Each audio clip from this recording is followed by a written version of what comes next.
If you can't go a day without it, whatever it is, it's in control of you, you're not controlling it.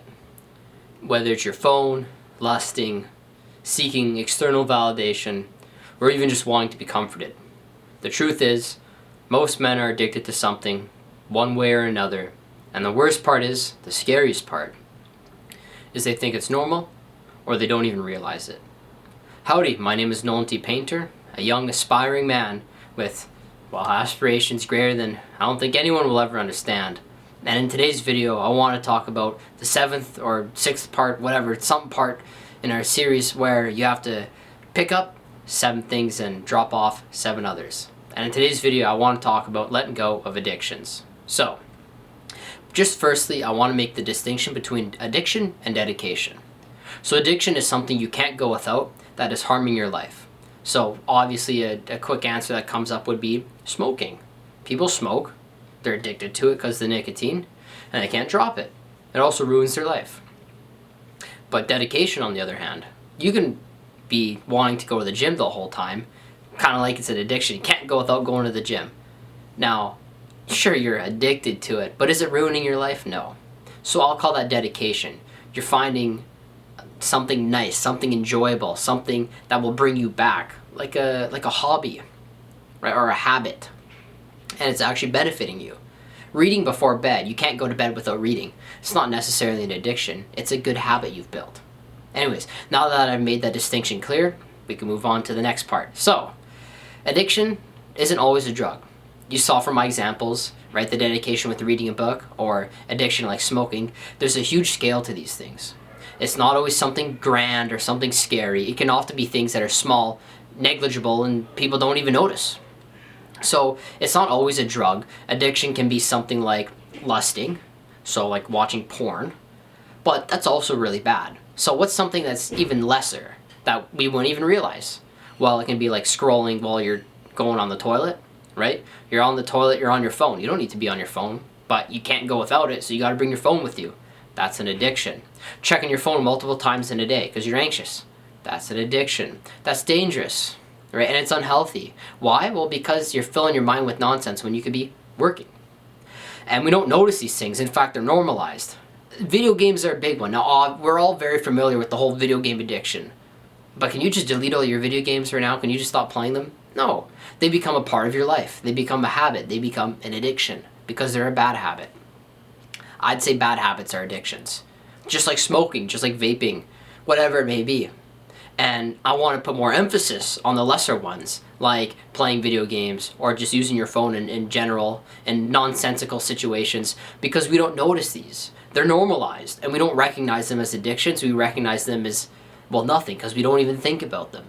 And a good man needs to recognize all these things, all the good ones, all the bad ones, all the dedication, all the addiction, large and small, and he can, in recognition, adjust them. And that in turn will make him a better man. So, as I said, sometimes it's lust, sometimes it's comfort. And comfort's a big one because we all want to be comforted naturally, but as a man you got to be pushed out of your comfort. So you can't be addicted to things like laying in bed a little bit longer, or having your phone so you're doing something when you're on the can, or always being warm and comfy.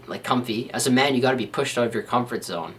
Think about it in a relationship standpoint. If your girlfriend is always seeing you being comfortable, then how can she know that she's safe around you when things become uncomfortable? You know what I'm saying? I'm not saying, hate your life and always be out there and be incredibly uncomfortable, but you can't be addicted or chasing after comfort. You need to chase after greatness. And greatness doesn't come with being comfortable, because the first thing in greatness is realizing how not great you are. And oftentimes, that's pretty uncomfortable. Anyways, so sometimes it's lust, sometimes it's comfort, and anything though, addiction is something that promises you peace. So like you promise happiness, you promise this, but it really steals your purpose, right? Think about it. Vaping or smoking, it's just a short-term dopamine rush. Same with masturbation, same with lust, whatever it may be. A lot of the addictions that men struggle with, it's just short-term dopamine. It's a hit, it's a nicotine, right? You're getting hit with it, right? But it takes you away from your purpose. It hurts your life. It takes years off your life. Sometimes literally. Sometimes metaphorically, in the sense that you're wasting your time doing something rather than spending that time doing more meaningful things. right? If you spent every hour you spent, lusting and put it into the gym, that might not be as many hours as the guy who just goes regularly, but that'd be a good chunk of hours, would it not? Would it be some time? It's better than nothing. Most certainly, even if you didn't even do anything with that time, it's most certainly better than the alternative, which is using that time to lust. So you need to reconsider whether your addictions are healthy or not, and whether that happiness you're getting from them is actually beneficial to your life, because it might be taking you away from your purpose. And I don't mean some metaphorical grand purpose, I just mean the idea of becoming better. Because you're not becoming better when you're wasting your time doing the other option, which is becoming worse. So, like, a couple examples being, a man addicted to his phone will always be checking it before his goals. Before he goes and do something, he's always checking his phone. He needs that validation. A man addicted to lust, well, he will destroy the love that hasn't even yet begun. Right? Maybe his purpose is loving, but he's too busy lusting. Maybe his purpose are goals, but he's too busy checking his phone. Right? Maybe he's addicted to comfort, and because of that comfort, he can never build a future. You get what I'm saying? It's not crazy complicated. It's just a harsh reality we have to face as men.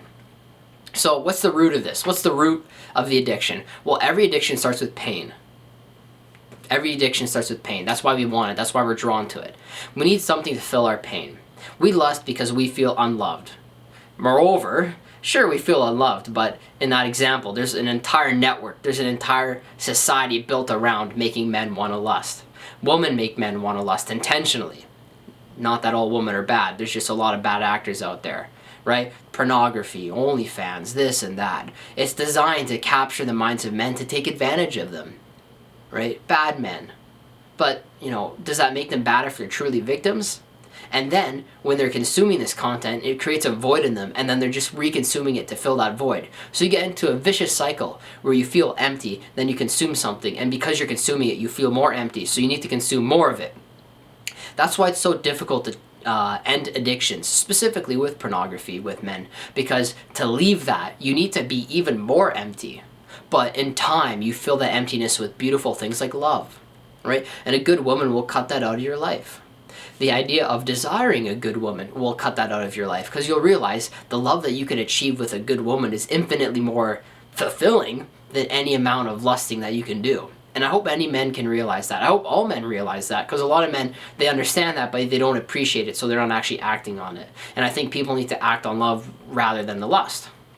Right? So anyways, these addictions start with pain, and then the pain cycles and it gets worse. Right? Men escape things. Men escape because they want reassurance. So they go to their addictions to act as a substitute for their reassurance. So they escape because they feel weak. They want to feel strong. Now, addictions might not make them feel strong, but it'll prevent them from feeling weak, because it'll substitute their mind for weakness with addiction or nonsense that they're doing, right? Men could be stressed and then go, okay, I need to go masturbate now because I'm stressed. They feel weak, so they substitute that weakness with an addiction. But that's not healthy. In fact, that's horrible. That's outrageous. And when you stop that, what's left? A man who just stresses. He's got no cope.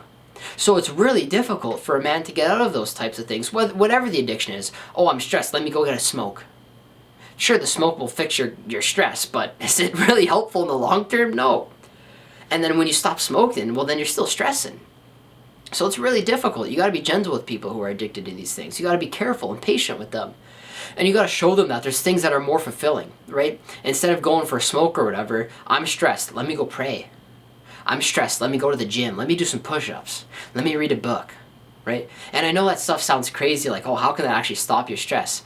But if that addiction becomes a dedication, something you're really interested in, something you're passionate about and faithful in, it will help your stress.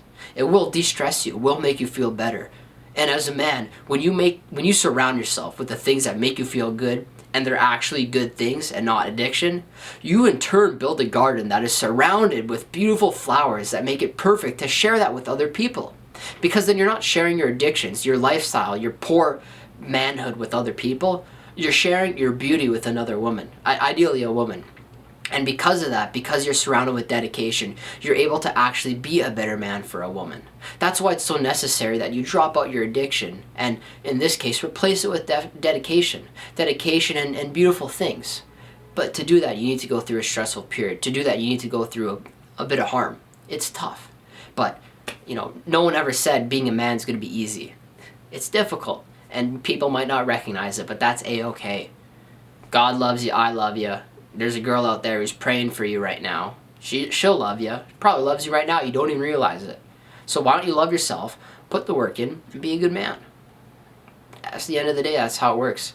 Because running from your pain is you're really hiding the wound, right? If you've seen in zombie movies, right? We always make fun of the one guy who got bit by the zombie and then he hides it, and then because he hid it, he was selfish. Everyone else gets screwed over in the end because he turns into a zombie and then everyone's cooked, right? So, you can't hide your wound. You can't hide your addiction. Step one is acknowledging it and being open. I'm addicted to this or whatever it is. I'm suffering with this. Because the moment you acknowledge that is the moment you can then reconcile. I've had people tell me, like, Nolan, or ask me, Nolan, what's the first thing you do if you want to be a man? It's not going to the gym. It's not doing this or that. It's talking to yourself and going, hey, what am I struggling with? What needs to change? What do I need to do to become what I want to be? Right? And the moment you talk to yourself with that, the moment you're your own coach, is the moment you can realize, I need to do this, and then you can act on it. Because so many men, they want to do this. They want to go to the gym. They want to drop that. They want to pick up this. But they're still haunted by the root addictions, right? You don't change a tree by sowing fruits to the leaves. You change the tree by replanting the roots. So fix your roots, right? Pardon me, I have a bit of allergies right now. My nose is very itchy, but whatever, we push through. Thought I'd say that just because you'll see me in videos constantly rubbing my nose, but no, I got poor allergies. That's why I talk like I'm always nasally or whatever. But God can't make a man perfect, so he made him with allergies. Amen. No, I'm just kidding. I'm far from perfect. I love the allergies, though. They humble me. Anyway, so in further examples, you can't love a woman properly if you're addicted to escaping, running away from things. She'll find you confusing. Oh, and believe me, women don't want a confusing man. Believe me, they don't. And women will find everything confusing. The moment you're inconsistent, the moment you falter, you're confusing. And as men, we go, okay, it's confusing, whatever. But as a woman, that's a big deal. If you're confusing, you're not safe. If you're confusing, you're a danger.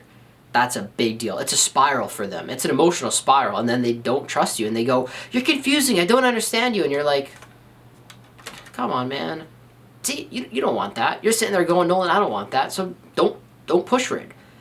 Work towards greatness. And we're all at different levels. So don't be intimidated by the fact that Johnny's been going months without doing his addiction and you're struggling on day one, right? Don't worry about it. Just think from a year from now, a lifetime from now, you'll be in a much better spot than you are today. But that comes with first realizing those things. So anyways, if your first instinct after a fight is like to numb yourself, right? Like in a relationship, you want to numb yourself instead of actually solving the problem, right? You're not solving anything, you're just escaping. And that's a problem in relationships, because if we're trying to numb ourselves or punish the other partner for whatever mistakes we've made, whether they made it or you made it, you're not actually trying to fix things. And that's a problem. And a good woman will pick up on that like instantly. They will pick up on that right away, believe me. They're amazing with relationships and emotional understanding. It's unfathomable. I suck with that stuff, and they're amazing. That's why I love women. Women are so precious. They're so perfect when it comes to that stuff. Good women, that is. So there's a lot of people in between, right? Like some men are good at being men. Some men are, well, they're not good at being men, if you get what I'm saying, right? So the good women they're really good at their stuff. Gotta praise them. Gotta protect them. Gotta love them. That's why we go to war, because we got good women back home. Right? And this love we have for them, it demands presence, not your distraction. So don't distract yourself with addiction, but rather use your dedication to be more present. Right? So let's look at the illusion of control. Well, addiction gives you a false sense of control. Right? You think, oh yeah, I'm doing this because I want to or because I like it. But in reality, you tell yourself that to hide from the idea that you actually don't want to do it and you don't like it. And in fact, you're doing it because you feel like you have to. You feel like you have this need, because you're addicted to the sensation of feeling good, except you found that sensation in something that's making you unhealthy versus something that's making you healthy. I feel good when I'm jogging in the rain, or jogging in the snow, or jogging in the fall, or the summer, or whatever it is, because I love jogging. I love going out. I love going to the gym. I love working out. I love kickboxing. I love studying. Sometimes. But the point is, I found things that I really enjoy, and they make me healthy, which is much better than the alternative, which is finding addictions, which are things that you enjoy but are unhealthy. If you're addicted to energy drinks, I wouldn't say energy drinks are healthy at all. I don't care who tells you White Monster this, Red Bull that. Energy drinks are not healthy for you. You can pretend you're sitting there with your raw milk and your red steak, but energy drinks really aren't it, man. So that's an addiction. And you're telling yourself they're good, you're telling yourself you need it, but you're going to have them every day. And I'm talking about an unhealthy setting here. I don't give a crap if you're having energy drinks or not at the end of the day. I'm talking unhealthy. I'm talking having a bunch of them every day, staying up at night. You're ruining yourself. It's not in moderation. No matter, you can't be doing things in moderation, because that's how addictions start, right? If you want to stop lusting, you got to stop, man. You got to punish yourself every time you do it. That doesn't mean you're going to be perfect. That means you're going to be making mistakes. You're going to have faults. You're going to have failures. You're going to fall back in a couple times. But you got to punish yourself and say, you know, I messed up. I'm going to keep on going. I'm going to try again.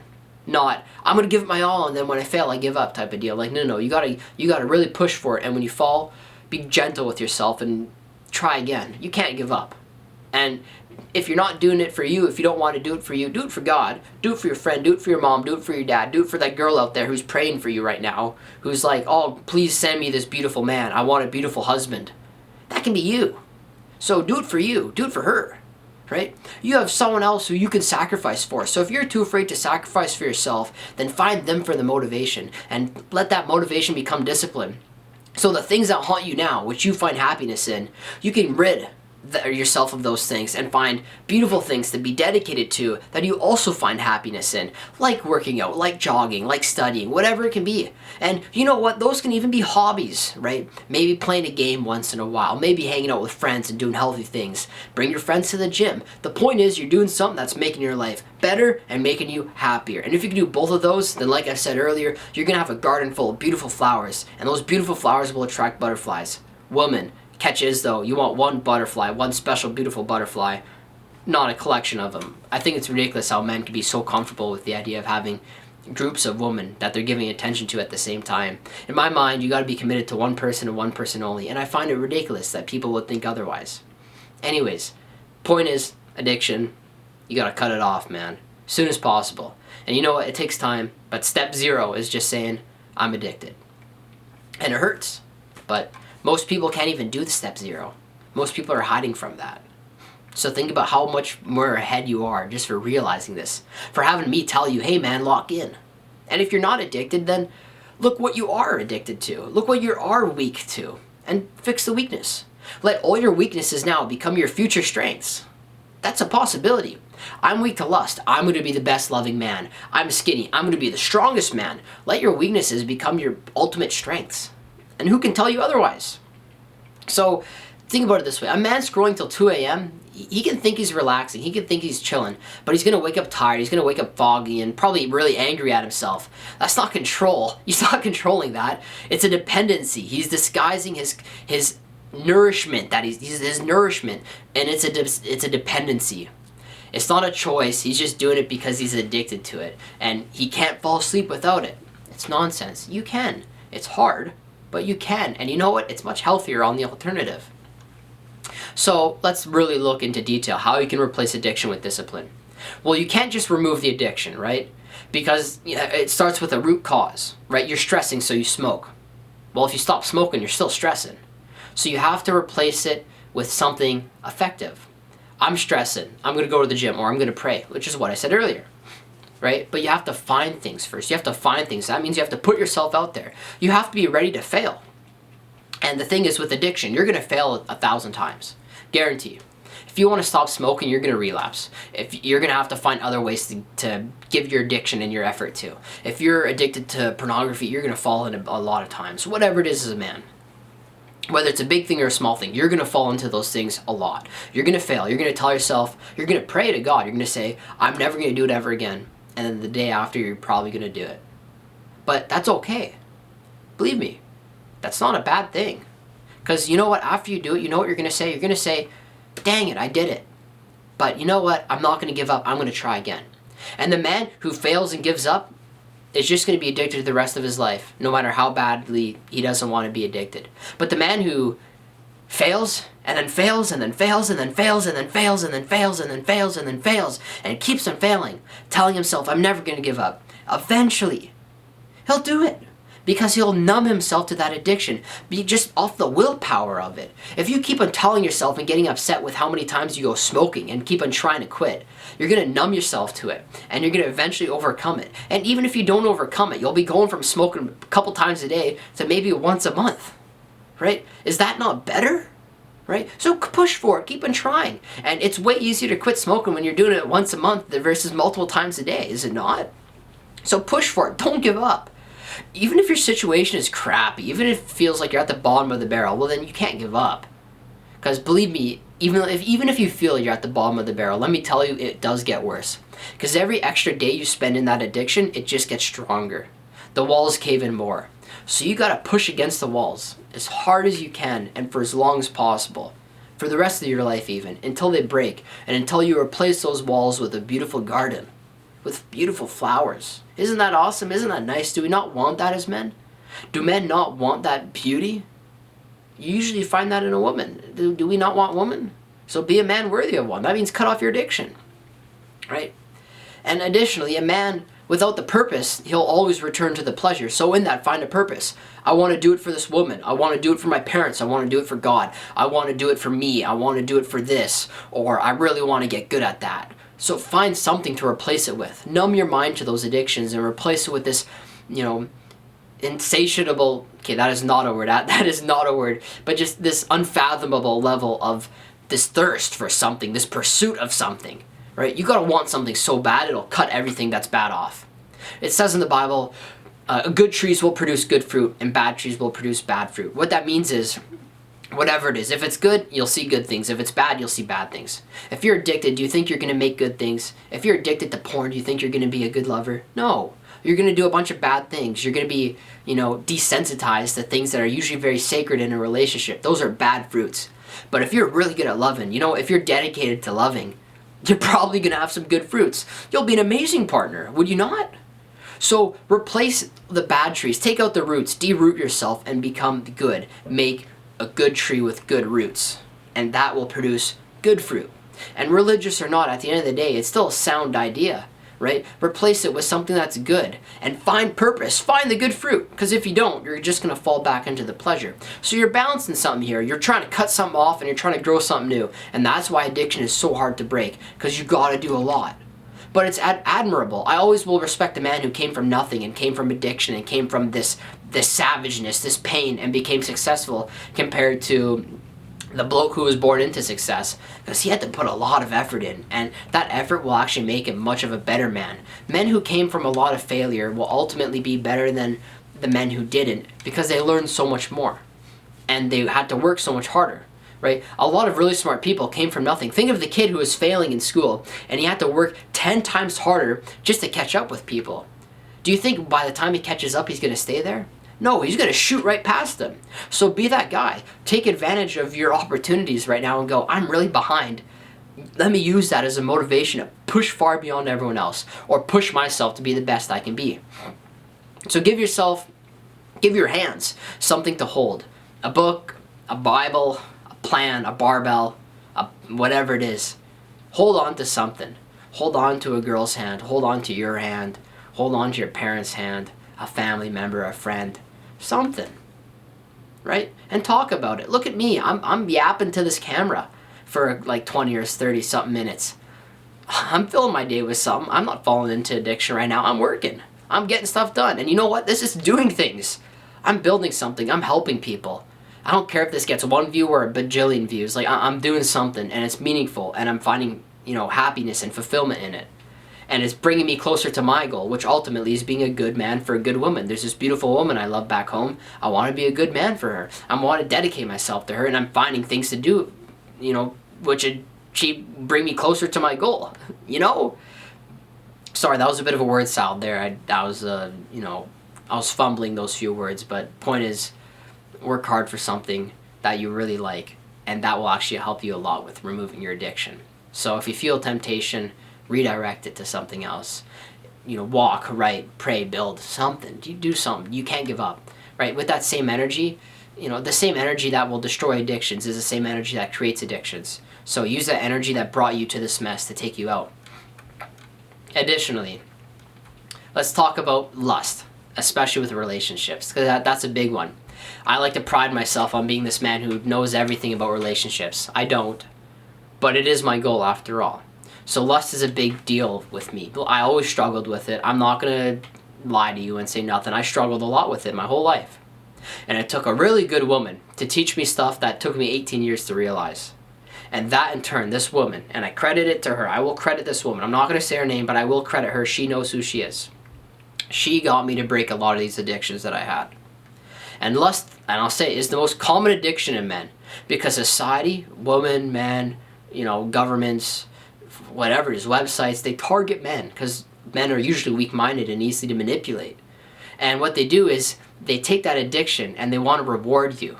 They want to reward you for being addicted. And what happens is you're losing control over being a man. And it pulls you down and it spirals you. And you lose your ability to love, which is the most important thing a man can do. Because love is sacrifice, and a man's got to sacrifice out of love. And when you're lusting, you're not sacrificing or loving. So what are you doing? You're useless. I was useless. I couldn't love. I did love. And that only happened when I let go of those addictions. And she helped. Bless her. God bless her. I am very thankful for her. I love her very much because of that. I still do. And the more you feed your lust, the weaker you'll become. So the more you look at those things, the more you indulge yourself, the more you go to parties and hang out with those promiscuous women who will drag you down with them, the worse it'll become. So you really got to cut yourself off here. It sucks. You got to cut it off, right? This is so serious. Jesus says in the Bible, if you look at something lustfully, like if you look at a girl's butt, scoop your eye out with the hot spoon. Now, obviously, don't do that. Like, he doesn't literally want you to do it, but that's how serious it is. If your hand causes you to lust, cut it off, right? And, like, from a religious standpoint, you would rather go into heaven a cripple than go into hell with all your limbs. You know what I'm saying? And even if you're not religious, the idea is still sound. You would rather be a healthy, crippled man than an unhealthy, lonely loser who's got everything on him. Now, don't hurt yourself. Don't resort to self-harm. Self-harm won't bring you closer to where you want, right? But you gotta work hard. You gotta metaphorically cut this stuff off. You gotta take it seriously, man. Seriously. And you're looking at me going, Nolan, what are you on about? Talking about serious. It is serious, dude. I'm saying this because I love you, man. Whoever's watching, dear viewer, I love you. And it is serious, the things I'm saying. And I only want to see you do good things. I only want to see a world with good men and good women. And you know what? That's a bit of selfishness for me because I want a good woman and, bad men out there are hurting her. Well, I can't do anything about it. So let me try and make the world a bit better with better men so we have better women. Right? So, yeah, just cut it off, dude. That's it. Do it. Right? A good woman will see through your habits, too. So don't think you can hide it. Don't think you can be sneaky. No, a good woman will recognize it. I talked about it many times. They are insanely good at recognizing things. This woman who I adore made me recognize things that took me 18, almost 19 years. And she did it in only a few months. It's crazy. Smart. They're insanely smart with that stuff. So you can't hide that from them. They'll pick you out. A good woman has discernment, and discernment will pick you into pieces and diagnose everything about you. Like that. She'll give you a nickname that'll correlate to the exact way you interact with other people, and you won't even know it. Believe me, I have mine. So she won't trust a man who can't control his eyes and can't control his mind. And she'll know. So be the man who can control himself and lead in truth. Be disciplined. If you're faithful when no one's watching, then you're strong enough to lead when people are, when she is. And that's what builds loyalty in a relationship too. Not promises, but your restraint, your consistency.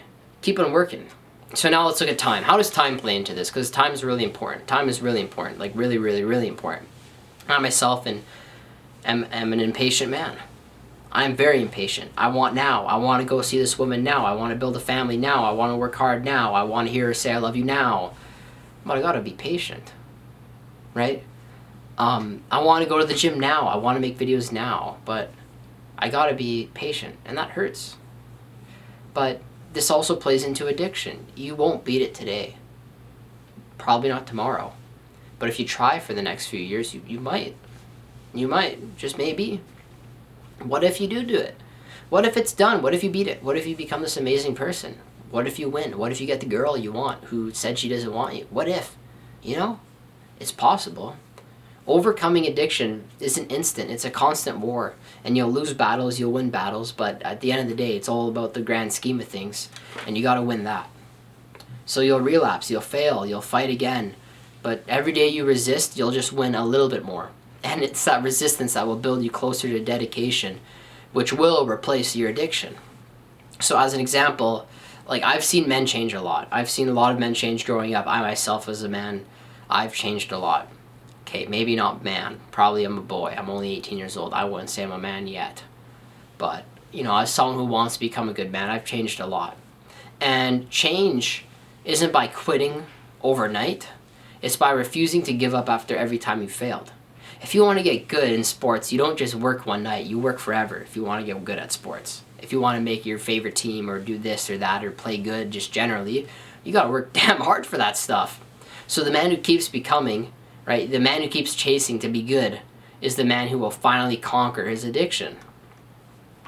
All right, and then let's look at things from a spiritual perspective, right? Addiction dies when you realize you don't belong to the world. Right? In Christianity, there's a firm belief that there's the world and then there's like, you know, God. And we're flesh. We're human. We're the worldly things. Right? We believe in worldly things. We live worldly lives. But the truth is, every human this is, regardless of religion, you belong to a purpose. You belong to something greater. You're here to lead. You're here to protect. You're here to love. You're a beautiful human being.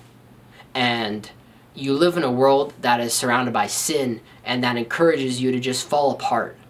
It encourages you to be weak. It encourages you to succumb to worldly things. Yes, watch the porn, go to parties, smoke, do vapes, drugs. You know, tell your mom you don't care about her. Shout out to your parents and your father. You know, don't be a good man to that woman. The world encourages that. It punishes you when you do the opposite. In fact, it rewards you when you do those horrible things. So you have to work hard. You can't become a slave to your impulses. An impulsive man, no matter, is horrible. It's horrible. Impulsive men ruin the world. Because impulsive men let their hearts lead them and they do bad things. In the Bible, Christ fasted for 40 days and 40 nights to show us, to teach us that he was perfect, he was sinless, but he wasn't without temptation. So he was tempted.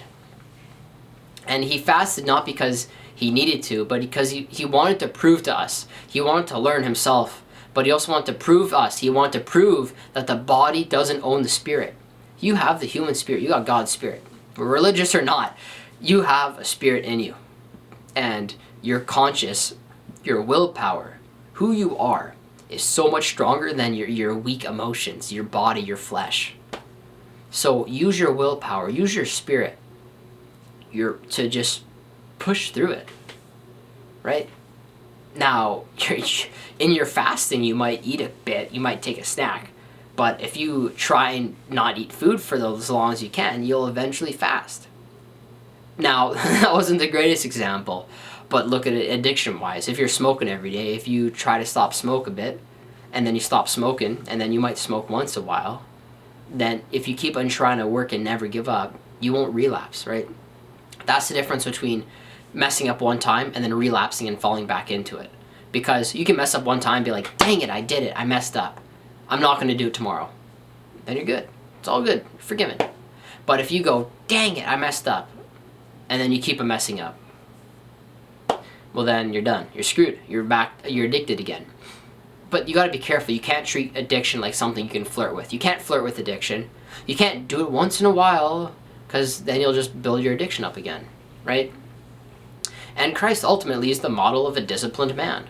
He went 40 days without food out in the desert and had everything tempting him to go and eat food. You're God, just make food. And he's like, no, So if he can do it, you can do it. You can quit your addictions. Hell, if I can do it, I'm not a perfect man. I'm a man made of my failures. I'm a man made of many faults. If I can do it, most certainly you can do it. You can do so much more than me. You can do so much more than anyone. You can do it. So, overall, the strongest man isn't the one who can fight others. It's the one who conquers himself. That's a big deal. And every addiction is like a battle against your own reflection. It's against your dedication. So push for dedication and fill your life with things to be valued in and beautiful things that will make your life better and you'll find happiness in, rather than addiction, which you might find happiness in but will ultimately pull you away from what's important. So win the battle. Maybe lose the battle, but you gotta push for the war, and everything else in life will start to follow once you really push to win the battles. My name is Nolan T. Painter. Thank you very much for watching, and I'll see you tomorrow.